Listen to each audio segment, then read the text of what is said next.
Buenos días, muchas gracias por acompañarnos en esta sesión, en este Camins Talks sobre las políticas de movilidad urbana en América Latina. El Colegio de Ingeniería de Caminos, el Área Metropolitana de Barcelona y la Asociación Promoción del Transporte Público impulsan este espacio de reflexión sobre las soluciones que se están adoptando en ciudades como Bogotá, Guatemala o el Área Metropolitana de San Salvador. Estamos en un momento de cambio, tanto en Europa como en América Latina, y por lo tanto es interesante el intercambio de experiencias en este camino hacia una movilidad más sostenible y más segura, que es lo que buscamos tanto aquí como allí. De esto vamos a hablar esta tarde y para empezar yo le voy a ceder la palabra a Oriol Altissenc, que es el decano del Colegio de Ingenieros de Caminos, de Canales y Puertos de Cataluña. Oriol, cuando quieras, buenas tardes. Buenas tardes, Mónica. Muchas gracias. Gracias a todos. Gracias por asistir hoy a esta nueva sesión de Camins Talks. Buenos días, Bogotá, y buenos días, San Salvador. Buenos días, Guatemala. Estáis a 6-7 horas de diferencia de Barcelona, con lo cual para vosotros, pues estos son las 12, las 11 de la mañana. Buenos días. Bienvenidos a la Casa de la Movilidad. Nuestra institución, el Colegio de la Ingeniería de Caminos, Canales y Puertos, está encantada de hospedar hoy un conversatorio, como ustedes llaman, un debate en torno a la movilidad en las ciudades. Ordenar la movilidad, pacificarla, hacerla más amable para el ciudadano, es quizás el elemento más importante para ganar calidad de vida en las ciudades del siglo XXI. Reducir la contaminación, acabar con la accidentabilidad, mejorar las oportunidades laborales, todo ello una buena fórmula, una buena movilidad es la base de una ciudad próspera y con calidad de vida. Y Barcelona está apostando por este modelo. Barcelona es una ciudad abierta al mar, con vocación de explicarse al mundo, pero también con vocación de escuchar, atender y aprender de las buenas experiencias metropolitanas. Tenemos mucho interés en las visiones de Bogotá, las visiones de Guatemala, las visiones de El Salvador, así como lo tenemos con tantísimas otras ciudades como México, Buenos Aires o Nueva York. Espero sinceramente que este sea el primero de muchos actos que desde el colegio en Barcelona o desde el área metropolitana de Barcelona, a quien agradezco profundamente también su presencia en este acto hoy aquí, podamos celebrar con ciudades amigas del otro lado del Atlántico. Por este motivo, quiero dar las gracias a todos los que hoy participaréis en esta actividad, especialmente a los responsables de movilidad que nos acompañáis de la Municipalidad de Guatemala, San Salvador y Bogotá. Y, por supuesto, también quiero agradecer al área metropolitana de Barcelona, a su vicepresidente de Economía y Cooperación, que hoy nos acompaña, el señor Ernest Maragall, y a la Asociación de la Promoción del Transporte Público por su compromiso con nuestra institución y por el espíritu de colaboración en el proyecto de San Salvador, que es un proyecto de cooperación, pero también, como he dicho, es un proyecto de intercambio. Sin más preámbulos, agradeceros nuevamente a todos vuestra asistencia aquí, que disfrutéis y adelante. Gracias, Mónica. Muchas gracias, Oriol. Nos acompaña también Ernest Maragall, que es vicepresidente de Internacional y de Cooperación del Área Metropolitana de Barcelona, que es un organismo supramunicipal que representa a 36 municipios del área de Barcelona. Ernest Maragall ha sido y es concejal en el Ayuntamiento de Barcelona. Os dejo con él, Ernest, cuando quieras. Sí, buenas tardes. Muchas gracias, Mónica. Gracias, Oriol. Saludos y bienvenidos de algún modo a Barcelona y al área metropolitana en esta versión telemática, pero no menos efectiva en los tiempos que pasamos. Y yo creo que este tipo de facilidad, precisamente, que nos permite estar hoy aquí reunidos superando las distancias, ¿no? Vamos a hablar de distancias, no vamos a hablar de movilidad, de cómo salvamos las distancias cada día en nuestro recorrido, en nuestro modo de vida, en nuestro modo de trabajo, en nuestra economía, etc. Y lo hacemos desde esta plataforma de conversación, y yo creo que de aprendizaje también, y creo que como un muy buen ejemplo de cómo estamos en condiciones efectivamente de tomar decisiones, de mejorar, y de hacerlo de un modo inteligente y solvente. Yo estoy particularmente satisfecho de que hoy estemos aquí en representación del área metropolitana, del Colegio de Ingenieros y de la Plataforma por el Transporte Público. Lo digo también porque es un buen ejemplo, junto con el área metropolitana de San Salvador, precisamente, un buen ejemplo de cómo sumar inteligencias, capacidades y recursos públicos y privados y profesionales y de alto conocimiento, de alta calidad, da buenos resultados, siempre, o al menos creo que está en condiciones de darlos, y creo que en esta oportunidad los ha dado muy, muy claramente. Desde el área metropolitana llevamos tiempo colaborando con el área metropolitana de San Salvador. Y lo que ahora escucharán ustedes en primer término, antes del conservatorio, de la conversación del conversatorio entre todos ustedes, es precisamente la presentación de uno de los frutos de esa colaboración, de ese trabajo que viene de tiempo y que va buscando y encontrando no solo objetivos, sino también modos efectivos de realización y de desarrollo práctico, ¿no? Y creo que en ese sentido podemos estar orgullosos, Colegio de Ingenieros, yo lo estoy, de estar con ustedes hoy aquí, con la plataforma de transporte público igualmente, y muy especialmente con el área de San Salvador. Si luego le podemos añadir, como decía el señor Altisent con toda la razón, ese elemento de aprendizaje que representa poder escuchar hoy aquí Bogotá, Guatemala, el propio San Salvador. Entonces, yo creo que estamos en un cierto óptimo, digamos, desde ese punto de vista, en un óptimo que deberemos estar en condiciones de prolongar, ¿no? Y de repetir en la medida que vayamos encontrando oportunidades y necesidades. Yo creo que estamos en un momento, y acabo, por una parte tenemos un largo recorrido en la definición y implantación de planes de movilidad. Es lo que acabamos de hacer en el área de San Salvador, es lo que acabamos de aprobar esta misma semana en el Consejo General de la Área Metropolitana para nuestro territorio metropolitano, pero es evidente que este mismo plan ya nace con una cierta demanda adicional de adaptación, de actualización y de puesta al día en función y a la vista de los acontecimientos, de las nuevas circunstancias, de lo que ha significado la pandemia y sus efectos en todos los ámbitos, muy especialmente también en el ámbito de la movilidad. Hoy el gran tema de debate y de discusión y a veces de contradicción en sociedades como la nuestra es ese concepto, el de movilidad. Ahora ya casi se está convirtiendo en un debate sobre el derecho a la movilidad. ¿Quién tiene el derecho a la movilidad? ¿En qué condiciones? ¿Qué le está pasando al transporte público hoy en nuestra área metropolitana? ¿Y cómo reaccionan los vehículos privados? ¿Cómo estamos poniendo en relación los planes de movilidad con la transición energética y las políticas para afrontar el cambio climático? Entonces son cuestiones que hoy ganan peso y ganan significación, y creo que sesiones como las de hoy nos van a ser muy útiles como aprendizaje también para nosotros, seguro, para mejorar y para desarrollar esa orientación. Que muchas gracias, buen trabajo, buen debate y todos los agradecimientos a todos los participantes. Endavant, Mónica, tienen ustedes la palabra, por supuesto. Muchas gracias, Ernest Maragall. Vamos a centrarnos ahora en este proyecto concreto del que hablaba Ernest Maragall, en la política de movilidad del área metropolitana de San Salvador, un proyecto en el que han participado las áreas de cooperación y movilidad del área metropolitana de Barcelona y también el Consejo de Alcaldes y la Oficina de Planificación del área de San Salvador. Antes de dar paso a dos de las personas que han trabajado directamente en este proyecto, vamos a ver un vídeo que nos explica un poco la situación inicial y los objetivos. Voy a compartir este vídeo.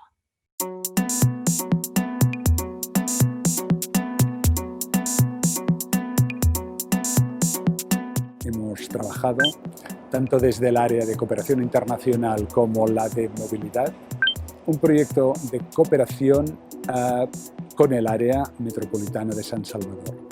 El proyecto se puede resumir en la redacción conjunta consensuada de las dos administraciones de una nueva política pública de movilidad que se quiere segura, sostenible y equitativa. Fortalecer la sociedad civil organizada y fortalecer los espacios de comunicación y de participación y de construcción política. Tenemos más de 1 millón de vehículos en El Salvador. La movilidad en general y la de acceso es totalmente caótica. Es ineficiente. No se respetan los altos, no se respetan los cruces. Sí, la señalización vial, seguridad vial, llevan hacia un incremento de la siniestralidad. Es algo peligroso transportarse ya sea a pie o en bicicleta. Porque la inseguridad ciudadana a causa de la violencia es lo que no permite de que muchos habitantes de acá del área metropolitana de San Salvador se decidan por modos más sostenibles de transporte. Y también pues trabajar en conjunto con los diferentes elementos. Realmente el vehículo privado pueda pasar, digamos, a transporte público y movilidad blanda. Poder generar respeto hacia todos los sectores de la población, la mujer, adulto mayor y personas con discapacidad. Poder crear conciencia y luego partir ya a los proyectos de obra gris. Y en el mediano y largo plazo, pues esperamos que se pueda generar una articulación efectiva entre todas las instituciones para que pues se sumen esfuerzos y que esto pues contribuya a una movilidad no solamente segura, sino que también sea equitativa y que también sea eficiente. Más desplazamiento a pie, más bicicleta y utilizar el transporte público pues, de manera que se garantice la seguridad. Los interpelo a que salgáis aquí con ganas de movilizarlos, de uniros y de crear algún tipo de instrumento que sea canalizador de esos cambios hacia la movilidad sostenible.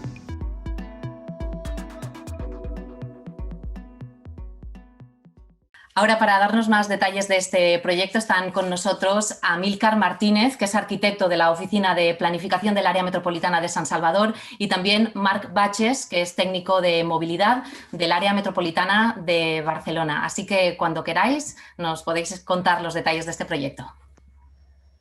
Muchas gracias, Mónica. Gracias a la organización por dejarnos este breve espacio para presentar el proyecto de cooperación internacional para la mejora de la movilidad en el área metropolitana de San Salvador. No sé si, Amílcar, ¿puedes compartir la pantalla? Muchas gracias. Mucho gusto. Ok. Creo que se ve, ¿verdad, Marc? Sí, perfecto. Muchas gracias. Pues ahora mi compañera Amílcar y yo vamos a hacer la presentación brevemente sobre el proyecto este de cooperación internacional que empezamos en el mes de julio de 2019 y en el que han participado estas 4 entidades que se han mencionado, la PTP, la Área Metropolitana de Barcelona, el Colegio de Caminos y COAMS o PAMS, como Consejo de Alcaldes del Área Metropolitana de San Salvador, y la OPAMS como Oficina de Planificación del Área Metropolitana de San Salvador. Siguiente, Amílcar. Dentro de este proyecto vamos a comentar brevemente las principales partes que lo componen. Se empezó con una actualización de la política de movilidad del área metropolitana de San Salvador, que la explicará después el compañero Amílcar.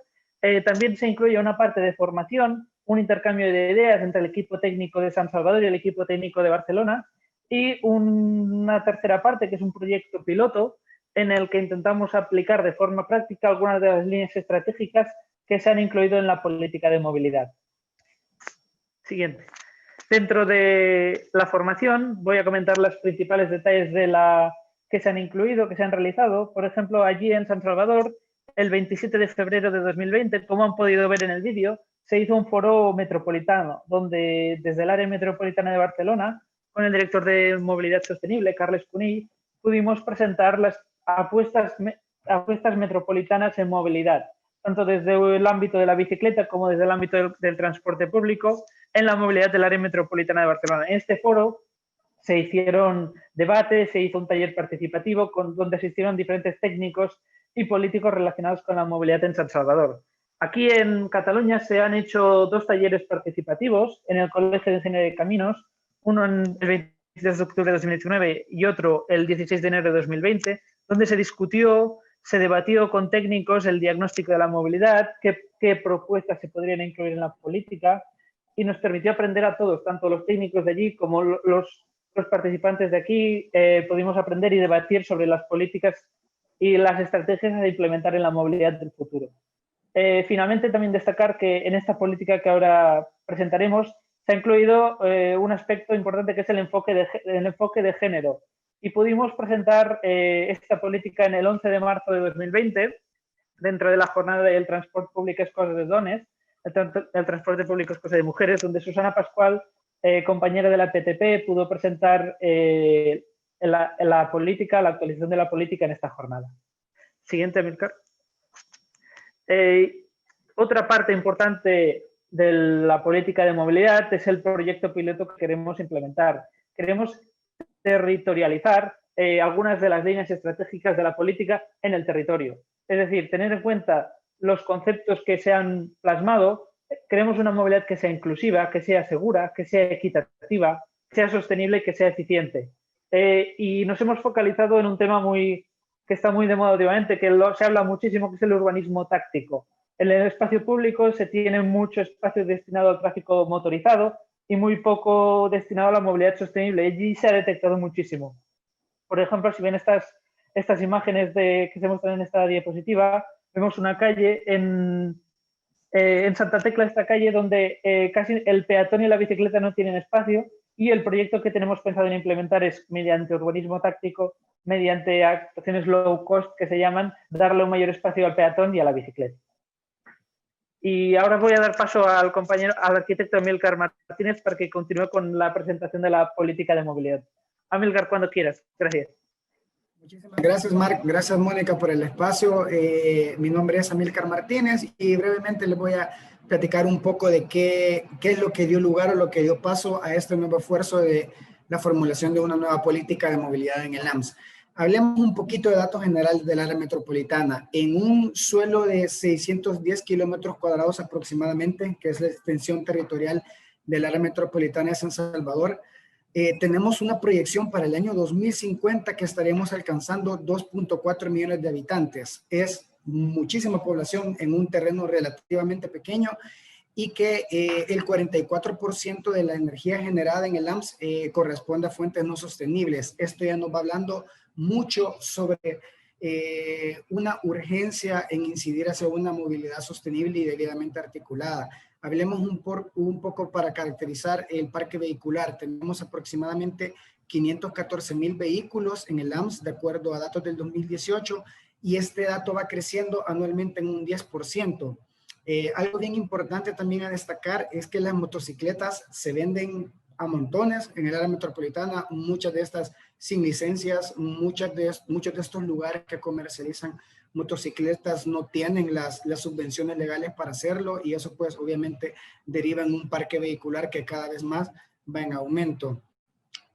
Sin embargo, el 70% de los viajes que se realizan en el área metropolitana se hacen en transporte público, y esto ¿qué nos muestran las estadísticas? Que el 30% de la ocupación de todo el espacio vial corresponde solamente a la flota de transporte público. Es decir, el 70% del espacio restante corresponde a puro vehículo privado, a viajes en vehículo pues motorizado privado. ¿Y a qué se enfrenta el peatón en el área metropolitana todos los días? A la inseguridad debido a la delincuencia, falta de iluminación, constante falta de respeto por parte del tránsito motorizado, falta de accesibilidad universal en los itinerarios, existencia de puentes peatonales que aquí, lejos de tener una cultura comunicacional que visibilice los pasos de cebra y que de verdad abogue por una pirámide de movilidad eficiente, como lo ven en la imagen,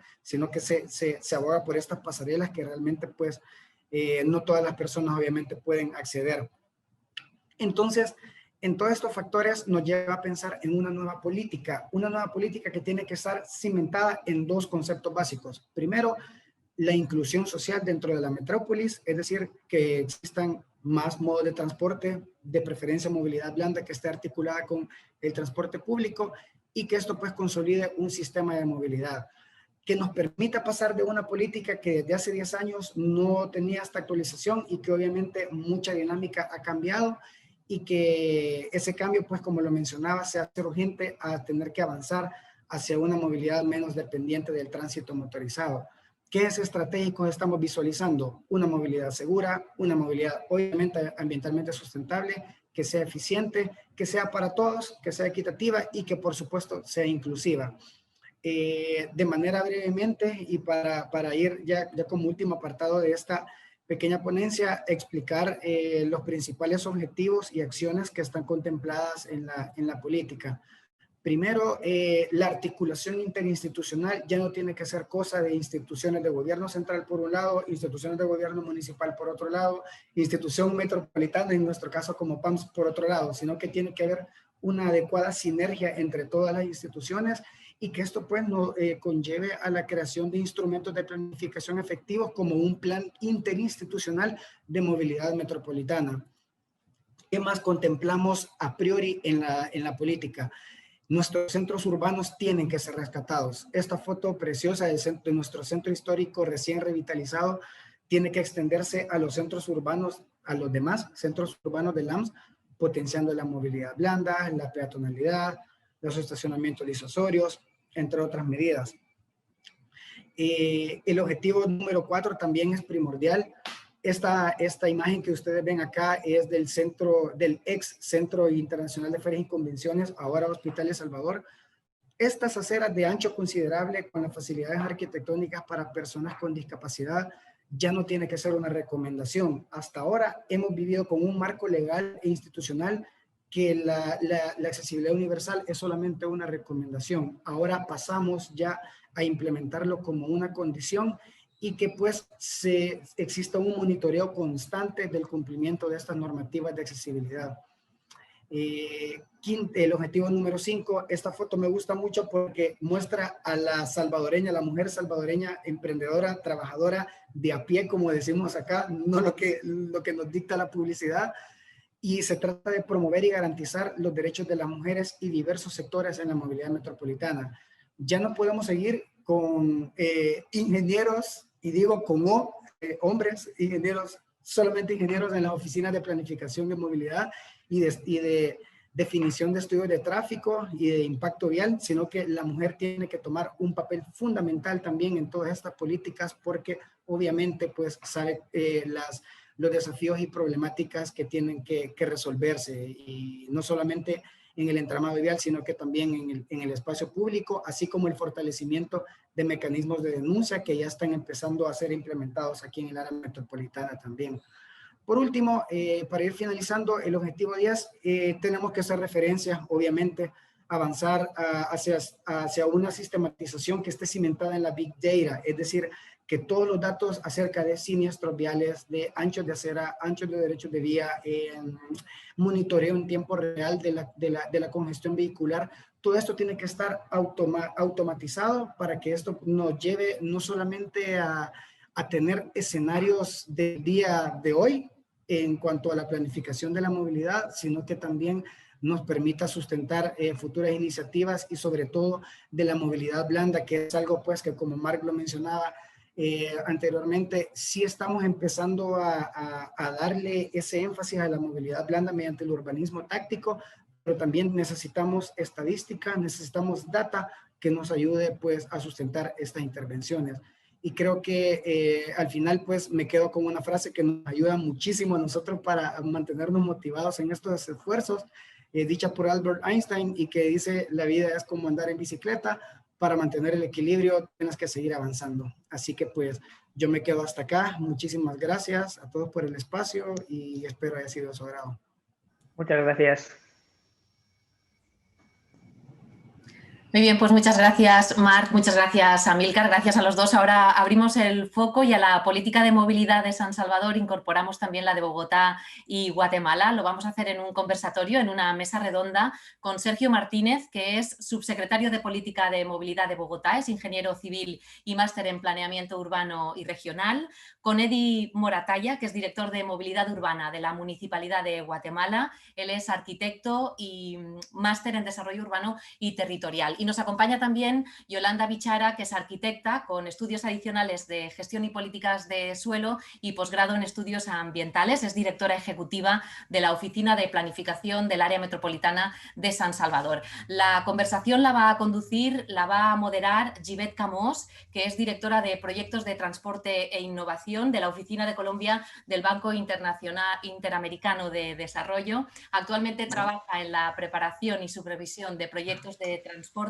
en elaboración de productos de conocimiento de áreas estratégicas del BID, principalmente en relación con proyectos urbanos y ferroviarios, seguridad vial. Así que desde ahora, todos los que nos escucháis también podéis formular preguntas a través del chat y Gibet Camós las trasladará dentro de un ratito a los participantes en esta mesa redonda. Así que yo lo dejo todo en manos de Gibet cuando quieras.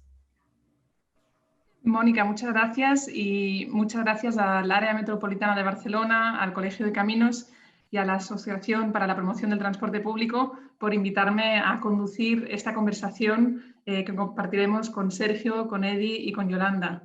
Es un verdadero placer para mí, como ingeniera de caminos de Barcelona, trabajando en Latinoamérica, poder acompañar a nuestros panelistas de lujo. Tenemos aquí representadas 3 importantes áreas metropolitanas de Latinoamérica, San Salvador, Guatemala y Bogotá, y cada una de ellas tiene unas características particulares, pero todas comparten algunos retos que encontramos no solo en las urbes de Latinoamérica, sino a veces también en otras regiones. El transporte urbano permite el movimiento de personas, de bienes y de servicios, y es el medio de acceso a mercados y oportunidades de trabajo, salud y educación. En las próximas décadas, las tecnologías digitales van a reconfigurar el futuro, tanto de la movilidad con el movimiento de personas, como de la logística urbana con el movimiento de bienes, presentando grandes oportunidades y desafíos para las políticas públicas. El transporte autónomo, conectado, eléctrico y compartido promete alterar el transporte de una manera sin antecedentes. Desde que a comienzos del siglo XX, de hecho, sustituimos a los caballos por los automóviles. En América Latina se prevé que en el 2030, hacia el 2030, las tasas de motorización aumenten en casi un 40%, junto con el crecimiento de la población, la extensión territorial de las ciudades y la congestión. En el contexto urbano, el acceso a un transporte público de alta calidad puede hacer que las ciudades sean más inclusivas. Lo hemos mencionado en la presentación que nos han hecho ahora del área metropolitana del San Salvador. Y más inclusivas al aumentar la movilidad y las oportunidades para sus habitantes, particularmente para las personas de bajos ingresos y grupos desfavorecidos, tales como mujeres, adultos mayores, personas con discapacidad y minorías étnicas. Y a pesar de todos estos beneficios, el transporte es también uno de los principales emisores de gases contaminantes a nivel mundial, con consecuencias negativas para el cambio climático. Es por todas estas razones que las políticas de movilidad urbana son una herramienta clave para garantizar que la movilidad sea eficiente, inclusiva y sostenible. Entonces, sin más preámbulo, quisiera evidentemente pasarles la palabra a nuestros panelistas para que nos cuenten cada uno de ustedes un poco el contexto de cada una de sus áreas metropolitanas o de sus ciudades y, por otro lado, que nos comenten 2 de los principales retos que encuentran en materia de política pública de movilidad urbana en cada una de ellas. Entonces, si les parece, empezamos por Guatemala, continuamos con Bogotá y cerramos este primer grupo de preguntas con el área metropolitana de San Salvador. Adelante, por favor, arquitecto Edi Morataya. Muchas gracias, buenos días y buenas tardes para todos los que nos están escuchando. Es un gusto para mí estar compartiendo, principalmente yo estudié urbanismo en Barcelona, entonces pues esta emoción es mucho más emotiva para mí. Pues les cuento, ya San Salvador nos dio un gran contexto que aplica mucho para Guatemala, estamos muy cercanos, la cultura es bastante similar, así que pues las condiciones son las mismas y de lo que me gustaría pues hablar es, Guatemala es una ciudad que se está acercando a los 4 millones de habitantes y uno de los problemas que tenemos es que nuestra ciudad es muy extensa y poco densa. Esto también conlleva problemas de movilidad urbana porque nuestros habitantes, muchos de ellos no tienen acceso a una vivienda en los centros de trabajo por los costos. Por lo tanto, tienen que desplazarse más de 15 kilómetros al día, ocupando más de 3 horas de desplazamientos y pues estos son los problemas que vemos en tráfico y redes de transporte saturados. Para colaborar entonces con la movilidad urbana y mejorar, las estrategias también están centradas en la vivienda y esto consiste en una reciente aprobación del proyecto Vivienda Prioritaria, la cual atrae hacia el núcleo donde se concentran los trabajos en Ciudad de Guatemala para que los habitantes tengan acceso a esa vivienda. Y estas viviendas pues tienen ciertas normativas e incentivos para abaratar los costos. Es decir, yo puedo construir hasta 6 niveles sin elevador. No es necesario colocar estacionamientos, ya que vemos que los estacionamientos, cuando nos desplazamos distancias muy largas, el carro va siendo necesario. Parte de estos retos es que los ciudadanos dejen de pensar en el automóvil como única forma de movilidad y al vivir más cerca de los trabajos, Es mucho más factible que cambien su modo de movilidad a una bicicleta y caminando. Al igual que San Salvador, nosotros estamos rescatando los centros urbanos, construyendo ciclovías, para que estas facilidades también los usuarios lo vean, que tengo acceso a una vivienda prioritaria y tengo la infraestructura para moverme a mis centros de trabajo. Y por aparte, los sistemas o las redes de transporte en la ciudad de Guatemala, tenemos como objetivo en este plan de movilidad urbana que el 85% de los habitantes no esté más lejos de 500 metros de un servicio de transporte público. Con estas dos políticas creemos que va a ser bastante factible y en un tiempo mucho más corto cambiar la mentalidad de nuestros habitantes para que los modos de movilidad sean más accesibles y más amigables al ambiente.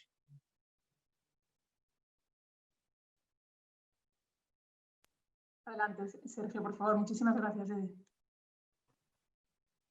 Hola, muy buenos días, muy buenas tardes. Muchas gracias por la invitación. Pues mira, muy de acuerdo con el diagnóstico que hacías, Gived, y con lo que nos decía Eddie. Yo creo que tenemos, pues evidentemente, condiciones muy similares, no solamente culturales, sino en términos también de cómo funcionan nuestras ciudades y cómo fueron planeadas y construidas. Y yo agregaría a los retos que digamos que ya se plantearon. Para nosotros es un reto muy importante y de hecho es el objetivo más grande que tenemos es evitar que la gente se muera en la calle. Para nosotros la seguridad vial es el objetivo número 1.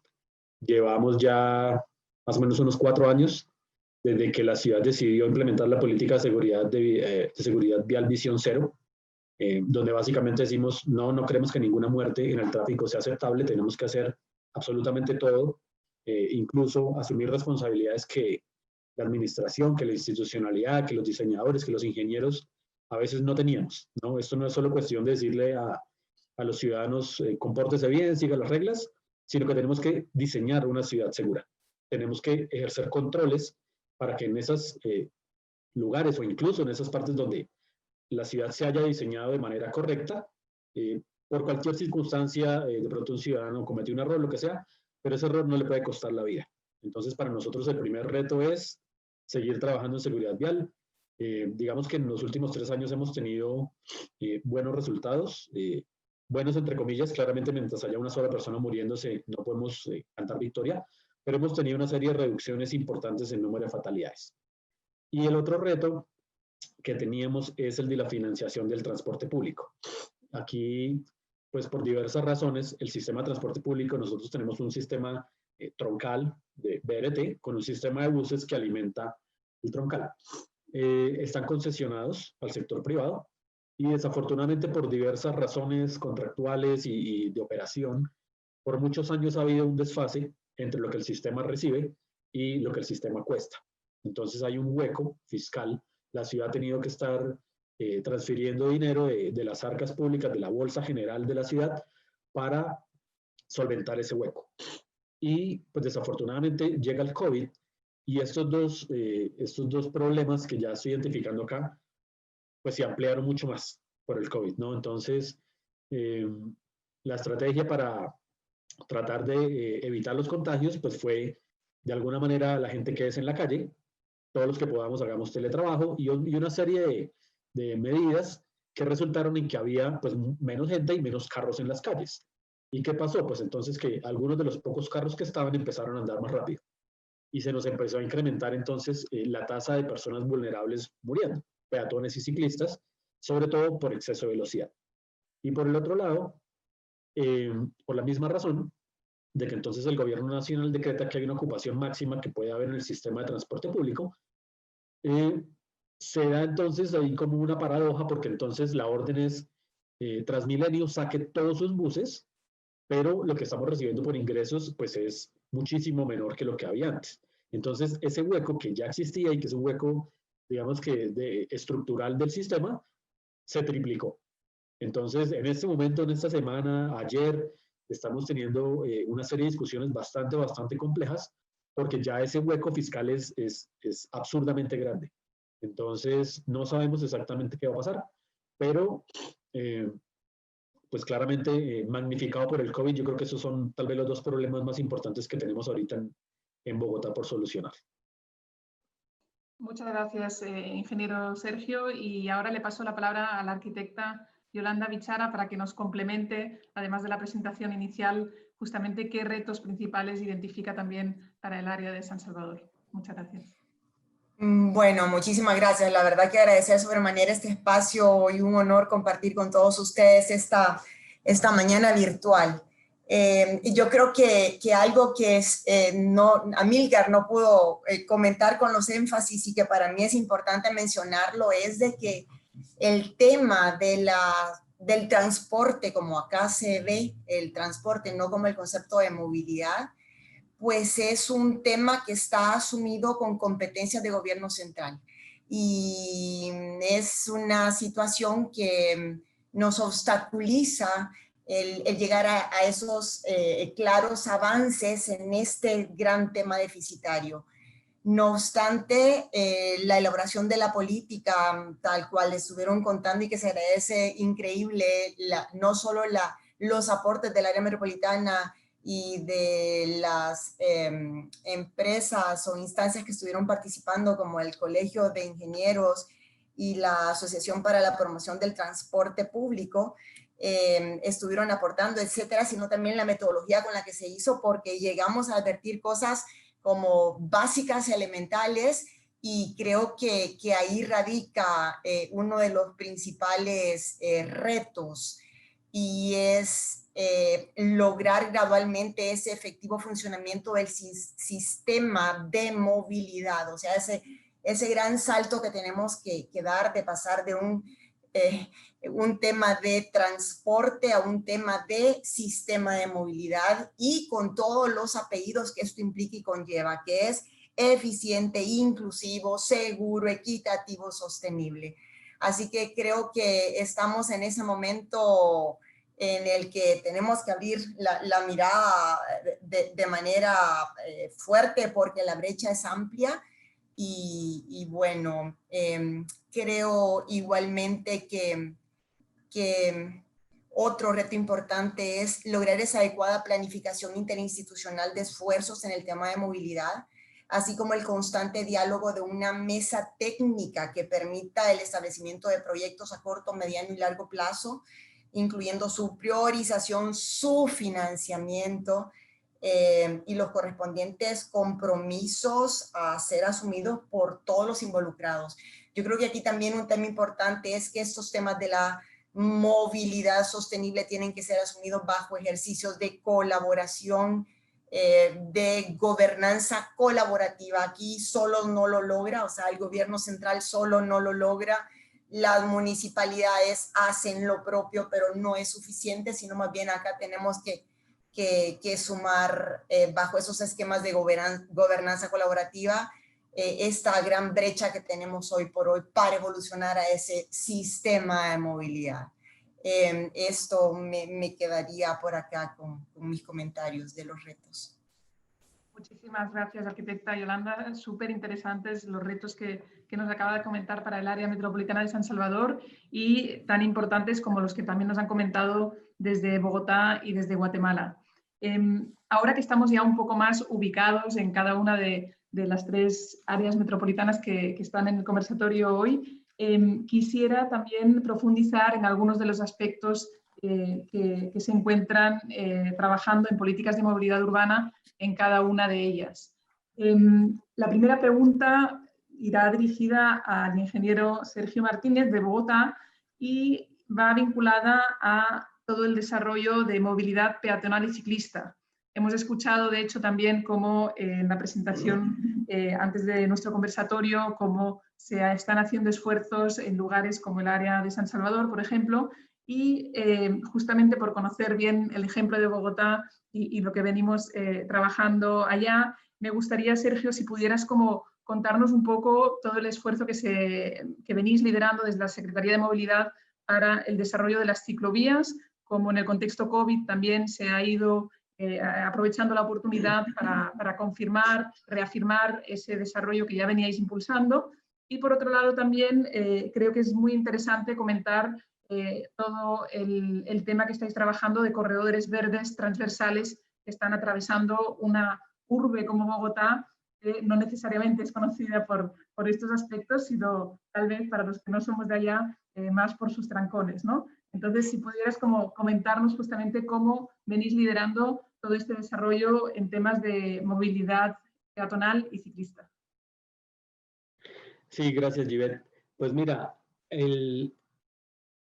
cuando nos llega la pandemia, empieza a darse una proliferación de este tipo de espacios virtuales, ¿no? Las ciudades a consultarse los unos a los otros, qué hacemos, cómo aprendemos los unos a los otros. Y se empezó a dar un término, estoy seguro que ustedes lo vieron muchas veces, y se empezaba a plantear una pregunta, ¿qué hacemos? ¿Cómo repensamos la ciudad? ¿No? ¿Cómo reinventamos la movilidad? Y aquí lo que decíamos es, pues en realidad no hay mucho que repensar ni que replantear, ¿no? O sea, yo creo que esa hoja de ruta de la movilidad sostenible, de que hay que priorizar la bicicleta, la caminata y el transporte público, pues lo tenemos muy claro hace mucho tiempo. Aquí el tema era más como de cómo repriorizamos y cómo repotenciamos lo que ya sabemos que tenemos que hacer. Y un poco eso fue lo que empezamos a hacer acá en Bogotá. Nosotros, como tú muy bien lo dices, llevamos ya muchos años tratando de impulsar la bicicleta, pues digamos que desafortunadamente no de una manera sistemática y gradual, desde que el alcalde Peñalosa en su primera administración en el 1998 empezó a construir las primeras ciclorrutas. Desafortunadamente después vinieron otros alcaldes que no le dieron el impulso que tal vez se requería para el tema, pero cuando él volvió hace 5 años, otra vez le dio como un segundo impulso. Entonces aquí, pues una cosa para resaltar es que claramente se necesita un fuerte impulsor político, ¿no? Esos son unas peleas desafortunadamente que hay que darse por recursos en el presupuesto de la ciudad, por el espacio público, con los carros, mientras un poco la ciudadanía empieza a darse cuenta por sí misma, pues, de todos los beneficios que el uso de la bicicleta tiene.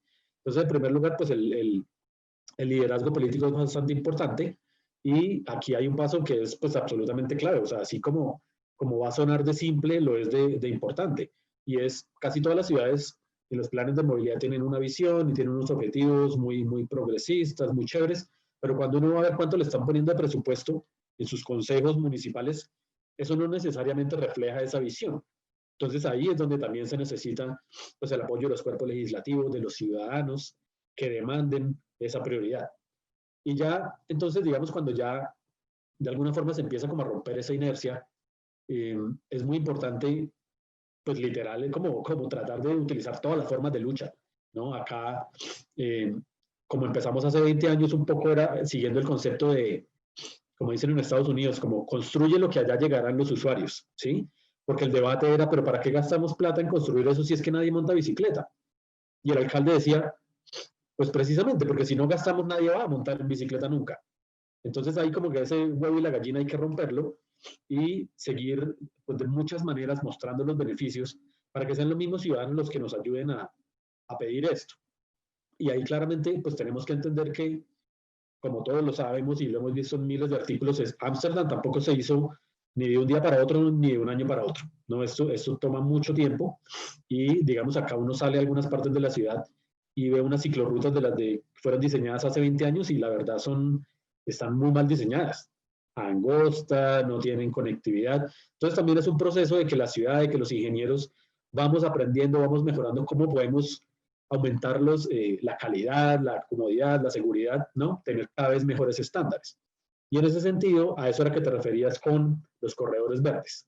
Entonces, en este momento, digamos que nosotros tenemos a inicio de año una red de más o menos 550 kilómetros de ciclorruta, de diferentes niveles de calidad, como te estoy diciendo, y nuestra meta, pues no solamente es en estos 4 años construir otros 280, sino subirle la calidad y tener unos corredores muy estratégicos, como la cicloalameda Medio Milenio, que empezamos a pensar hace 4 años y ya está en fase de diseño, el diseño ya está adjudicado. Son esos 25 kilómetros que tú dices que van a atravesar la ciudad con un diseño espectacular, pero también crear una red con otros corredores que no solamente van a ser para bicicletas, sino para peatones, y que van a conectar con hacer muchas mejoras de urbanismo táctico en los barrios. Y la idea, ya para cerrar, es que como estamos en proceso de actualizar nuestro plan de uso de suelo a mediano plazo, la idea es que esta red de corredores verdes un poco reemplace a la red de BRT como la espina dorsal de la ciudad, y se empiece a pensar más que la ciudad se empieza a construir es alrededor de estos corredores que están hechos para caminar y para montar bicicleta. Excelente, Sergio. Muchas gracias. Creo que nos has dado una visión muy clara de todo lo que venís desarrollando en Bogotá a lo largo de los años y todo lo que estáis planificando también en esta administración. Muchas gracias. Ahora le voy a pasar la palabra al arquitecto Edi Moratalla para volver a Guatemala y que nos cuentes un poco otro de los temas que también hemos mencionado a lo largo de esta sesión, que va a ser fundamental también para la movilidad del futuro, y es el uso de la tecnología. Entonces, ahí de hecho son como dos temas que quería que viéramos con ustedes, de Edi, acerca de, por un lado, de qué forma están empezando a usar los datos para todo lo que es la planificación del transporte, cómo están trabajando en estos aspectos, y por otro lado también sabemos y hemos comentado también en esta sesión todos los efectos contaminantes del transporte masivo, y ahí también pues si pudiera comentarnos justamente de qué forma están trabajando con la tecnología para buscar un transporte menos contaminante, un transporte eléctrico. Adelante, por favor. Gracias. Justamente el año pasado, con ayuda del BID, iniciamos el primer estudio en Guatemala del Big Data. Fue la primera experiencia que tuvimos en captar toda la información a través de una base de teléfonos móviles, de teléfonos celulares, y poder construir una gráfica no solo a nivel del municipio de Guatemala, sino a nivel metropolitano, importantísimo, más cuando antes les hablaba que el área metropolitana está alcanzando los 4 millones y definitivamente 1.7 millones viven en el área central de Guatemala y el resto tiene un movimiento pendular. A raíz de esta colaboración que tuvimos, se empezaron a reestructurar prácticamente las rutas de los autobuses urbanos para tener una lógica mucho más coherente, convertir algunas rutas en rutas alimentadoras y otras en rutas troncales. Nosotros anteriormente a esto habíamos iniciado encuestas domiciliares, pero por la situación de seguridad en nuestros países, imagínense que alguien les va a preguntar a sus casas a qué hora sale de trabajar y dónde trabaja y a qué horas vuelve. Yo lo primero que pensaría es me van a venir a asaltar o a robar cuando yo no esté. Entonces los datos se complican un montón. Estas tecnologías nos ayudan a tener con mucha mayor exactitud pues cómo es que se está moviendo, y para mí era sorprendente saber que con aspectos tanto como de la velocidad en la que se está desplazando el móvil, podemos saber si la persona pues va viajando en un transporte público o en una motocicleta también. También teníamos preguntas de chequeo por un mensaje de texto, prácticamente para confirmar si los modos no estaban seguros. Entonces fue una muestra bastante grande que nos permitió reorganizar cómo se estaba planificando este sistema de transporte. Luego, el 13 de marzo de este año nos entra la pandemia y como disposición presidencial se suspenden todos los transportes públicos de la ciudad. Se hace el llamado a quedarnos en casa, pero en países como el nuestro, donde para muchas personas no es factible quedarse en la casa, hay mucho comercio informal, tenemos que salir. Muchas personas empezaron a ver cómo se tenían que movilizar. Un pequeño porcentaje optó por la bicicleta, como lo comentaba Sergio, ¿verdad? Nosotros ya veníamos trabajando en un ambicioso plan de 110 kilómetros de ciclovías para la ciudad de Guatemala. Estas las empezamos a acelerar debido a esa urgencia, y hubo otro sector que empezó a utilizar la motocicleta. Aquí prácticamente vemos planes de financiamiento para obtener una motocicleta de hasta €1 diario. Eso es bastante económico y a veces está más barato que el transporte público.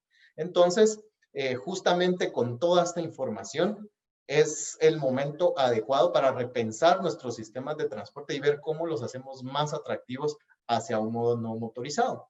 Y bueno, también junto con la colaboración del BID, ya estamos planificando nuestra 9ª línea de BRT, justo con buses eléctricos. Va a ser la primera experiencia en Guatemala, y justamente hemos visto cómo los ahorros que le pueden dar a un municipio Y justamente en estos momentos cuando el transporte se vuelve mucho más costoso porque no podemos tener las unidades al 100%, sino que hay que moverlas con menos pasajeros, hay que utilizar más recursos, vemos cómo estos modos de los buses eléctricos, bueno, muchos de ustedes países ya los tienen, para nosotros es empezar a aventurarnos, pero empezamos a ver cuántos ahorros tenemos en mantenimiento, cómo transformamos la mentalidad de las personas, ayudar al cambio climático. Acabamos de tener la experiencia del huracán ETA y vemos prácticamente cómo los efectos al cambio climático nos afectan de sobremanera a nosotros. Entonces la conciencia cada vez es mucho mayor a optar por los sistemas de energía limpia. Es un compromiso de la Municipalidad de Guatemala también seguir colaborando a que nuestro país no siga siendo vulnerable, sino que prácticamente aportar al medio ambiente para no tener consecuencias como las que estamos pasando actualmente. Súper interesante, la verdad, arquitecto Edi, todo el desarrollo de BRT y cómo han aprovechado también los retos que tenían para convertirlos en oportunidades con todo el desarrollo tecnológico y lo que las nuevas tecnologías pueden aportar justamente al desarrollo de una movilidad sostenible. La verdad que súper interesante el ejemplo que nos ha comentado ahora de Guatemala. Ahora quisiera que volviéramos al área metropolitana de San Salvador, porque lo que me gustaría, arquitecta Yolanda, es volver sobre algunos de los puntos que hemos venido comentando en esta sesión acerca del área metropolitana de San Salvador. En la presentación que ha habido antes de nuestra conversación, el arquitecto Amílcar estaba comentando la necesidad y la importancia de una movilidad inclusiva y me gustaría que usted nos explicara o nos hablara un poco más acerca de cómo están trabajando para esa movilidad inclusiva y en particular considerando los aspectos de género, de la perspectiva de género. Esa sería una de las preguntas que le quería hacer. Y otra pregunta vinculada con lo que usted comentaba antes de los retos que tienen de articulación interinstitucional para justamente desarrollar la política de movilidad urbana a nivel del área metropolitana, pues me gustaría si pudiera como comentarnos un poco más justamente cuáles son las estrategias que están implementando para lograr una metrópolis compacta, policéntrica y de proximidad. Adelante, por favor. Ok. Vamos a ver, voy a comentar cosas que ojalá vayan respondiendo lo preguntado, lo comentado por usted. Para nosotros ha sido sumamente importante en aras de superar estos espacios de discusión interinstitucional y multinivel, el habernos sentado en una mesa de movilidad con el gobierno central desde los 14 municipalidades que conforman el área metropolitana. Es decir, hubo una mesa bastante interesante que estuvo funcionando en el año 2015, 2016, 17 y 18. Lamentablemente, con el cambio eleccionario ya esa mesa no se pudo dar. Estamos a la espera. Eso no quita de que hayamos tenido una serie de encuentros bilaterales, llamémosle institucionalidad metropolitana con gobierno central en el tema del Ministerio de Obras Públicas y Viceministerio de Transporte. Pero lo interesante para nosotros fue el demostrar que sí se lograba, que nos encontráramos sentados en una misma mesa a solicitud de los 14 alcaldes con representantes del gobierno central para ver estos temas o estos hechos metropolitanos, y uno de ellos era el tema de la movilidad inclusiva. Así que comenzamos a fluir y comenzamos a generar una cantidad de datos, encuentros, traslado de necesidades sentidas, y creo que nos ha quedado pues ese entusiasmo de que sí podemos encontrarnos, sí podemos priorizar situaciones, necesidades, expectativas, y cómo la inversión de gobierno central puede estar incidiendo en esas grandes necesidades metropolitanas o hechos metropolitanos. Así que este es un ejercicio que nos permitió, como decía, conocer realidades con más detalle. No obstante, nuestro observatorio metropolitano mide una serie de indicadores pero creemos que fue aquí a donde se propició esa sistematización y recolección de datos de gobierno central, alcaldías o PAMs, pues ya pensando en desarrollar estrategias, estudios y acciones en la movilidad. Entre otras cosas, se levantaron paradas de buses, se levantaron temas de siniestralidad en paradas de buses, mapeos de ancho de derechos de vía, temas de por dónde provocar los recorridos peatonales más adecuados que ataran o que dieran ese mallado de la ciudad en mejores condiciones y confort y seguridad para todos los usuarios, entre otros. Pero bueno, en este tema, entonces, en este espacio de articulación sí se levanta información y nos comenzamos a advertir esa gran necesidad de evolucionar hacia ese sistema de movilidad, pero sí se advierten cosas interesantes como que no basta con un observatorio metropolitano midiendo indicadores o comenzando a levantar información básica y elemental que no se tenía debidamente sistematizada, ni mucho menos, sino pues el hacer esfuerzos por recolectar data sobre demanda desagregada según los diferentes grupos y tipos y comportamientos de usuarios que permitan desarrollar modelos de demanda más focalizados, resaltando que estos datos pueden ser recopilados, pues como ya se dijo, a través de temas como Big Data, entre otros, pero lo que se necesita es mejorar la toma de decisiones a la luz del conocimiento más cercano, y aquí es donde las mujeres pues tenemos como mayores necesidades de conocer esas vulnerabilidades que no se advertían desde antes, sino después de conocer realidades. Es más, creo que otro tema interesante fue el que comenzáramos a discutir sobre elevar la mirada del conocimiento a que necesitamos las miradas de las mujeres en los puestos de análisis, discusiones, toma de decisiones, y eso solo se logra a través de el conocimiento, la formación, los procesos formativos, no solo al interior de las instituciones, y fueron temas que fueron saliendo de relevancia en todos los avances que habíamos dado para esta política de movilidad, es comenzar a pensarla a partir de esas realidades que mirábamos.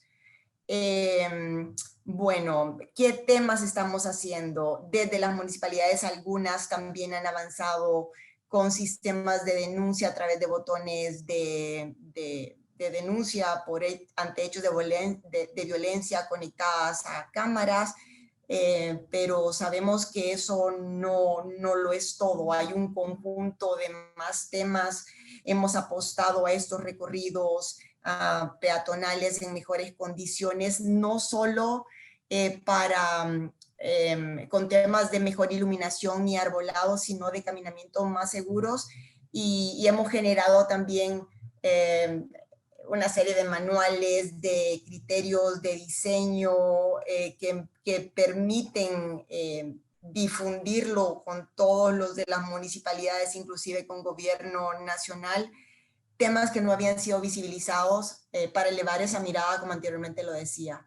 Así que creo, pues, a la base de todo que elevar esa mirada, esos procesos de educación y formulación y formación a todo nivel, también tiene que llegar, y nuestra escuela metropolitana también lo estamos posibilitando para que se tenga una modificación en el patrón de conducta, no solo de los técnicos que estamos al interior de las instituciones, sino también de la misma ciudadanía.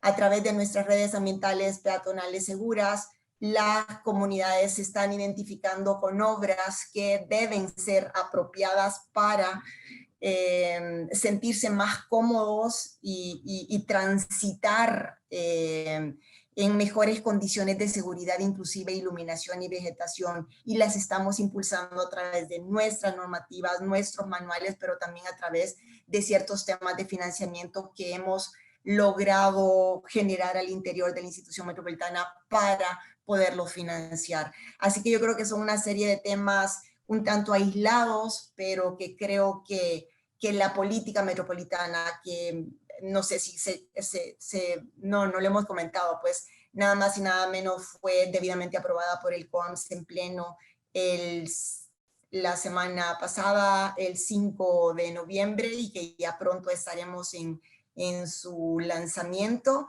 pues que recoge de una manera más práctica y enfática todas estas acciones y o dispositivos que hemos comenzado desde nuestras sentadas en un inicio interinstitucionales con gobierno central y otros sectores involucrados en estos temas de elevar esa mirada para ir incidiendo en esa brecha.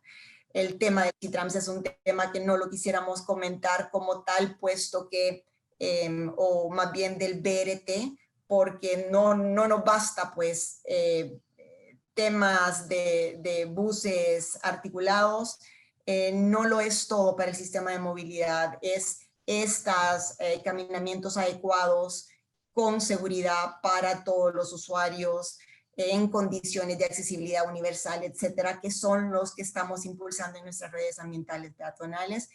Y bueno, el ejercicio fuerte que estamos haciendo con el programa Ciclovida, que no es más que darle la preponderancia bajo esquemas colaborativos con grupos de ciudadanos organizados en el que estamos poniendo sobre la mesa la preponderancia por el desarrollo de una red de ciclorrutas ya no solamente para uso deportivo o de diversión.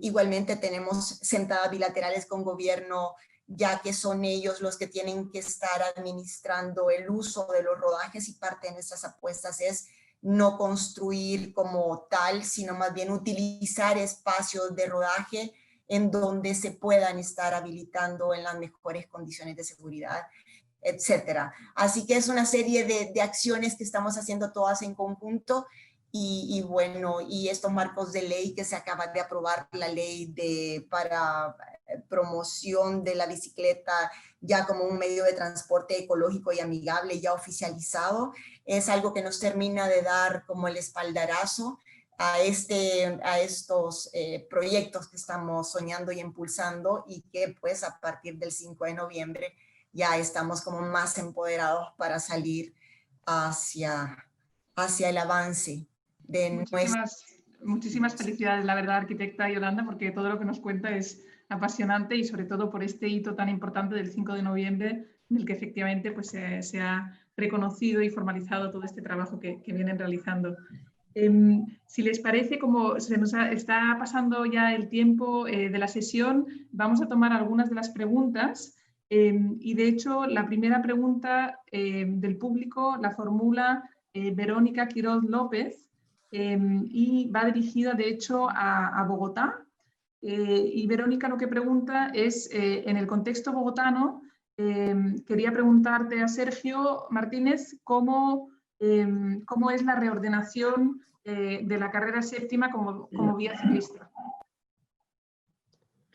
Sí, pues como les decía antes, nosotros estamos empezando como a llegar a la siguiente evolución de las ciclorrutas, ¿no? Ya les decía, veníamos trabajando con una cicloalameda, que era una ciclorruta de las mejores especificaciones, con el apoyo del BID, y aquí estamos dando el siguiente paso. Estamos pensando en corredores verdes, corredores para todos los usuarios. Y para los que no conocen Bogotá, el corredor de la carrera séptima es un corredor bastante emblemático, bastante tradicional, y por lo mismo es uno que genera mucha polémica, ¿no? Ha habido muchos intentos de diferentes tipos de proyectos con diferentes tecnologías y diseños para tener transporte público masivo, para generar diferentes esquemas a lo largo de los años, y es un tema que se vuelve muy complejo en ese corredor, porque pues básicamente en los dos extremos vive gente de estratos socioeconómicos bajos, pero en el centro, pues el corredor atraviesa el centro de la ciudad, que es el centro comercial, cultural, el centro de empleos, y no solo eso, sino que es un corredor que más o menos separa algunos de los barrios donde vive la gente más rica, no solo de la ciudad, sino de todo el país. Entonces hay una serie de intereses que de alguna forma son opuestos los unos a los otros. Entonces es un corredor que genera mucha polémica. ¿ahí qué estamos haciendo? Entonces, nosotros ya dimos el primer paso. Ahí no había una ciclorruta en la calzada, en la calle. Ya dimos ese primer paso y al mismo tiempo, digamos que en el marco del proceso de implementación del corredor verde como tal, ya se empezó una fase muy interesante de participación ciudadana, donde incluso se dieron herramientas digitales como en Street Mix y otro tipo de cosas en talleres presenciales para que la gente nos dijera ya, o sea, no solamente como que nos contara sus ideas, sino que literalmente le echara lápiz, ¿no? O sea, o mouse en este caso, y nos contara cómo se imagina el perfil, dónde la ciclorruta, dónde el bus, cuántos carriles. Y todo eso lo estamos compilando, lo estamos analizando, pues claramente con nuestros datos y con nuestros ingenieros, y ya muy próximamente se va a anunciar un diseño conceptual para este corredor.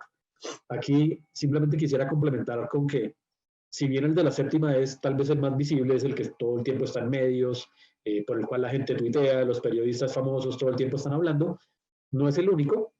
Es una serie de diferentes corredores, cada uno, evidentemente, como ustedes lo saben, tiene condiciones muy diferentes. Entonces tenemos otro que es el de la calle 13, un corredor con una vocación totalmente diferente.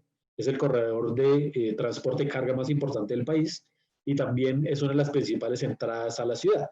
Entonces, ahí tenemos otro tipo de intereses. Ahí también pusimos una ciclorruta. Estamos viendo cómo seguimos con la ciudadanía, con las personas que viven fuera de la ciudad, que entran todos los días, con los transportadores de carga, para ver precisamente entonces cómo desarrollamos un diseño conceptual de algo que le sirva a todo el mundo. Pero aquí, digamos que lo que sí es muy claro es que el espacio es limitado en todas partes y siempre hay que tomar decisiones difíciles. Entonces, simplemente vuelvo al punto que hacía tal vez en la primera pregunta. Aquí es muy importante el liderazgo político, ¿no? Hay que definir qué queremos. Definitivamente no hay espacio suficiente para que tanto los camiones como los buses, como las motos, como los carros particulares, como las bicicletas, todos vayan con un nivel de servicio A. Hay que priorizar y pues ahí es donde entra un poco lo difícil, ¿no? Ver cómo generamos una solución que le sirva a todo el mundo, pero como les decía, pues priorizando la seguridad vial y los usuarios más vulnerables. Para nosotros ese es el primer filtro. Buenísimo, muchas gracias, Sergio. Y como ya se nos está acabando el tiempo, solo bueno, vamos a tomar una última pregunta del público y las demás pues trataremos de responderlas ulteriormente, si acaso por email. Y la última pregunta, de hecho, yo os la voy a dirigir a los tres panelistas porque toca varios temas de los que hemos conversado, como la priorización de proyectos, la financiación y distintos retos de los que venimos conversando.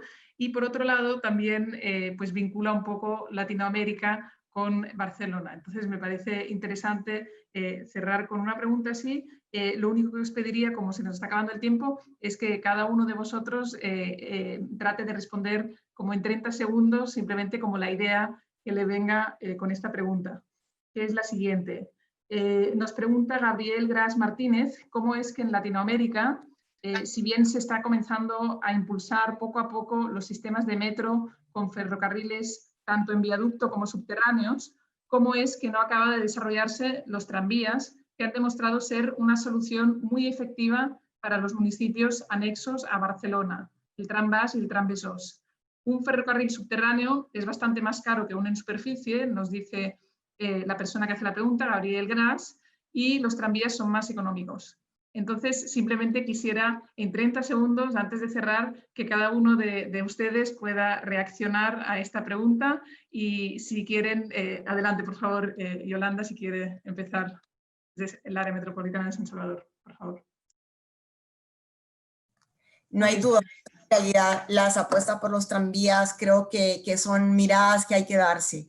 De hecho, nosotros en un proyecto de un proyecto urbano integral programado para cierto sector territorial está contemplado el tranvía. Lamentablemente, los recorridos que existieron antaño en el país han sido algunos bastante deteriorados. Hay sectores que pudiesen estarse habilitando, pero hay que hacer una serie de esfuerzos porque además de todo hay familias que se han asentado en las riberas. Es decir, es un reto de país definitivo, así como es un reto de país pensar ya en la multimodalidad. Y este es uno de los que deberíamos poder tener en mente y desde el nivel metropolitano lo tenemos en mente, pero hay que sumar esfuerzos. Muchas gracias. el arquitecto Eddie Moratalla. Perfecto. Justamente, muy de acuerdo. Nosotros, nuestra línea más exitosa de BRT está moviendo 250,000 usuarios diarios. En la hora pico estamos en un promedio de 12,000 personas por sentido. Entonces, nosotros primero estamos agotando la posibilidad de que el BRT funcione hasta cierta capacidad y luego migramos a unos sistemas de tren ligero. Actualmente tenemos en estudio la primera línea de tren ligero para Guatemala, pero en su primera fase siempre va a contemplar un BRT, alcanzamos la demanda y luego viene el cambio. Estos no son proyectos que se dan de un día para el otro, sino que la planificación lleva mucho tiempo. Entonces, mientras se dan estas condiciones y paralelamente a esto, vamos fortaleciendo la demanda de los pasajeros, creando más infraestructura inmobiliaria en donde se están colocando las estaciones para que entonces la movilidad sea mucho más estructurada y conectada hacia otros puntos de trabajo. Excelente, muchísimas gracias, Eddie. Sergio, ¿quieres comentar? No, simplemente, pues por lo menos acá ha sido un tema más de costo-eficiencia, ¿no? Aquí pues tenemos una cantidad impresionante de gente. O sea, nosotros en el BRT movemos, entre el BRT y los buses, movemos 4 millones de viajes al día. Entonces, pues muchas veces los tranvías no tienen la capacidad necesaria. O en algunos tramos, por lo menos como en la séptima, que ha sido una de las sugerencias de algunas personas, hacer un tranvía, para poder mover la capacidad de gente que necesitamos, se necesitaría un tren tan largo que bloquearía las intersecciones, ¿sí? Entonces, pues digamos que ha sido más una decisión técnica y de costo-eficiencia. Perfecto, muchas gracias. Os agradezco de verdad a los tres. Para mí ha sido un lujo estar conduciendo esta conversación y le devuelvo la palabra a Mónica Peinado. Muchas gracias. Muchas gracias. Pues llegamos así al final y el cierre lo va a hacer Susana Pascual, que es ambientóloga y es miembro de la Asociación para la Promoción del Transporte Público. Susana, endavant. Hola, bueno, buenas tardes y buenos días. Bueno, primero de todo, dar las gracias a Camins Talks, al Colegio de Caminos y al área metropolitana por invitar a la Asociación por la Promoción del Transporte Público, de la que formo parte, al proyecto. Oís un bebé, no sé si lo oís, pero son cosas del directo y de la conciliación familiar. Por tanto, también ahora en el cierre hablaré un poco del tema de género. Y bueno, ya me disculparéis, pero es que justo se me solapa, se ha alargado un poco el tema y se me está solapando con la cena de la niña. Bueno, exactamente quería dar las gracias, que ya lo he hecho, y bueno, comentaros que el proyecto de El Salvador ya lo conocía, como ha comentado Marc Baches, yo misma lo presenté en el Congreso de las Mujeres y Transporte Público, que hemos hecho una segunda edición y esperamos hacer una tercera edición este año 2021, telemática, eso sí, por tanto estaréis todos invitados, invitadas a participar. Pero conocer la experiencia de los otros compañeros pues, y compañeras es inspirador y agradecemos este espacio de encuentro y de compartir experiencias, ¿no? Son tiempos difíciles, los compañeros lo han apuntado ya los grandes problemas que nos estamos encontrando. Hay un tema económico que, bueno, va a haber un gran agujero económico y que vamos a tener que afrontar, que ya existía previamente, ¿no? Lo compartía el compañero de Bogotá, pero veremos a ver de qué manera. Espera. ¿Ahora? Sí, se afronta. Y también un tema que nos preocupa mucho desde la PTP es la reputación del transporte público, ¿no? Quizás en los países y en las ciudades que nos habéis hablado ya existía, ya estabais trabajando no solo por la seguridad vial, de que hubieran menos muertos, ¿no? Por accidentes de tráfico, pero el tema de la reputación de la seguridad en el transporte ya es algo que estabais afrontando. En Salvador conozco las herramientas y las medidas que se habían aplicado con visión de género, pero ahora mismo tenemos un tema que es el COVID y cómo esto está afectando al uso del transporte público, ¿no? Bueno, es uno de los retos que creo que también tenemos que afrontar las administraciones y las entidades preocupadas por el transporte público. Y bueno, también desde la administración se está demostrando cómo se está aprovechando la situación para transformar la ciudad, relacionado con la motivación y la promoción de la movilidad activa, ¿no? Recuperar el espacio urbano, lo apuntaba otro compañero, el tema del 70%, ¿no? De cara al vehículo, pues apunta a recuperar el espacio urbano para las personas y para la movilidad activa, cosa que favorecerá también la lucha contra este virus y otras enfermedades, ¿no? O sea, padecemos de sedentarismo y eso acaba impactando en nuestra salud y cómo afrontamos el reto de, bueno, cómo afrontamos las enfermedades. Y, perdón, es que he ido apuntando durante la jornada, que bueno, durante el conversatorio, todo lo que ibais comentando. Bueno, y también comentar lo que ha comentado la arquitecta, creo que ha sido la arquitecta o Amílcar, ahora no recuerdo. Dentro de estas medidas de género, no solo es la contratación de técnicas para saber, o sea, que las mujeres también puedan decidir qué hacer y de qué manera mejorar el transporte público, escuchar a las entidades, no solo decían las administraciones, sino estar en contacto con plataformas, asociaciones de usuarios y de usuarias y, por supuesto, que las mujeres entren en los órganos de decisión, que no es un problema, o sea, aquí también pasa, o sea, que es algo compartido. Y que ha sido un placer, ha estat un gran plaer estar amb vosaltres. Muchísimas gracias y esperamos seguir en contacto y poder seguir trabajando conjuntamente. Gracias. Gracias, Susana.